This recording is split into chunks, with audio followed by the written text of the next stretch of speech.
সময়ের কণ্ঠস্বর এক যুগ পূর্তি উপলক্ষে আমি সময়ের কণ্ঠস্বরের জন্য শুভকামনা জানাচ্ছি। আমি আশা করি বস্তুনিষ্ঠ সংবাদ পরিবেশনে এই সংবাদ মাধ্যমটি বাংলাদেশে শীর্ষস্থান দখল করবে এবং গণমানুষের কণ্ঠস্বর হয়ে উঠবে। সংবাদপত্র একটা দেশের চতুর্থ স্তম্ভ।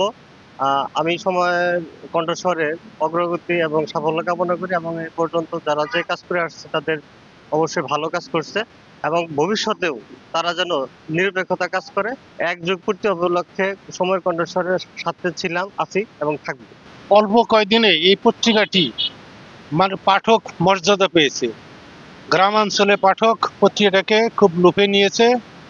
আমরা পছন্দ করি এবং জনগণ পত্রিকা লুফে নিয়েছে। আমরা এই পত্রিকার উত্তরোত্তর সাফল্য কামনা করি। হাঁটি হাঁটি পা পা করে সময়ের কণ্ঠস্বর আজ এক যুগ পার করছে। তো আমি এই সময়ের কণ্ঠস্বর অনলাইন নিউজ পোর্টালের উত্তরোত্তর সমৃদ্ধি কামনা করছি।